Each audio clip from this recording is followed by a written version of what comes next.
अच्छा, कभी ऐसा हुआ है कि काम से थककर घर आए और सोफे पर कपड़ों का ढेर देखकर लगा कि बस अब और हिम्मत नहीं? हाँ, बिल्कुल होता है। या जब तक किचन साफ ना हो तब तक चैन से बैठकर चाय भी नहीं पी सकते? बिल्कुल। और अक्सर लोग इसे सनक कह देते हैं। सही कहा। आज हम इसी बेचैनी के पीछे के मनोविज्ञान को समझने की कोशिश करेंगे।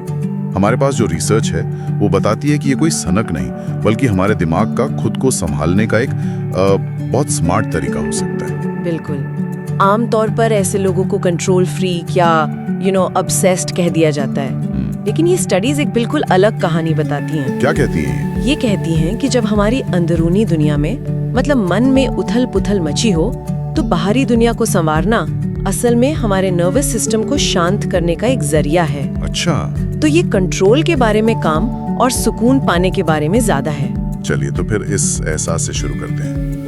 जब हम बिखरा हुआ सामान देखते हैं तो सीने में एक अजीब सी जकड़न क्यों महसूस होती है?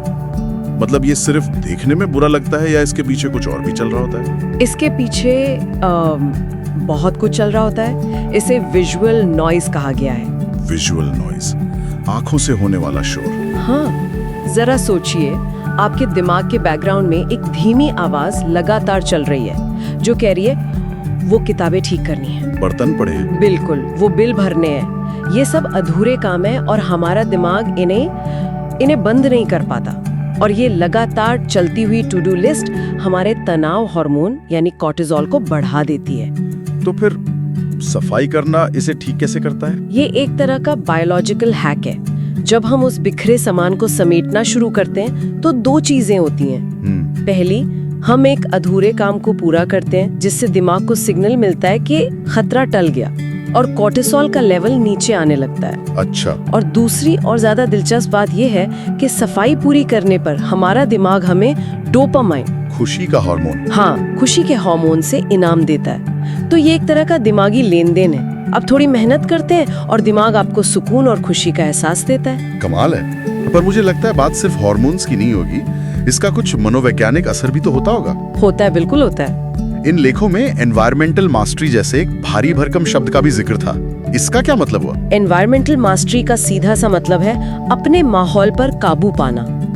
सोचिए, जब जिंदगी में बड़ी बड़ी चीजें जैसे करियर, रिश्ते हमारे कंट्रोल से बाहर महसूस होती हैं, तो अपने घर या अपनी डेस्क जैसी एक छोटी सी जगह को व्यवस्थित करना हमें एक मनोवैज्ञानिक जीत का एहसास देता है। अच्छा, मतलब ये महसूस कराता है कि हम पूरी तरह बेबस नहीं हैं। बिल्कुल, हम कम से कम अपने आसपास की दुनिया को तो संभाल सकते हैं। ये बहुत शक्तिशाली एहसास है। मैं समझ रहा हूँ। ये अपने लिए एक छोटा सा एक सेफ स्पेस, एक सुरक्षित कोना बनाने जैसा है। हाँ। और यहीं पर शायद एक्टिव मेडिटेशन वाली बात आती है। ये मुझे बहुत दिलचस्प लगी। मतलब झाड़ू पोछा करना ध्यान कैसे हो सकता है? हाँ, ये बहुत दिलचस्प है ना। देखिए, ध्यान का मतलब सिर्फ आंखें बंद करके बैठना नहीं होता है। कोई भी ऐसा काम जिसमें आप डूब जाएं, जो बार बार दोहराया जाए और जिसमें आपका पूरा ध्यान लगे, वो ध्यान बन सकता है। जैसे लोग टहलते हुए या बुनाई करते हुए ध्यान लगाते हैं। ठीक वैसे ही बर्तन धोना या कपड़े तह करना भी हो सकता है। इन कामों में एक लय होती है ना? हाँ, सही बात है। और वो लय आपके दिमाग को फालतू के विचारों से हटाकर एक जगह पर ले आती है।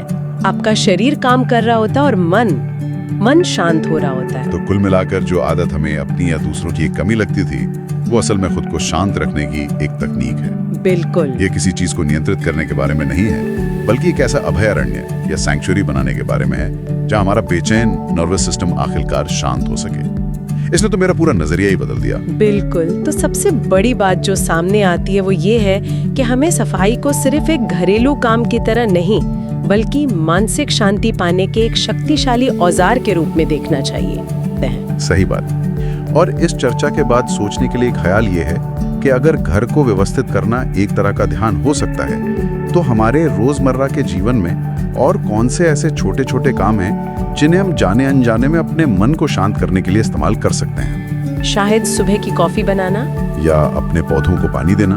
सोचने वाली बात है।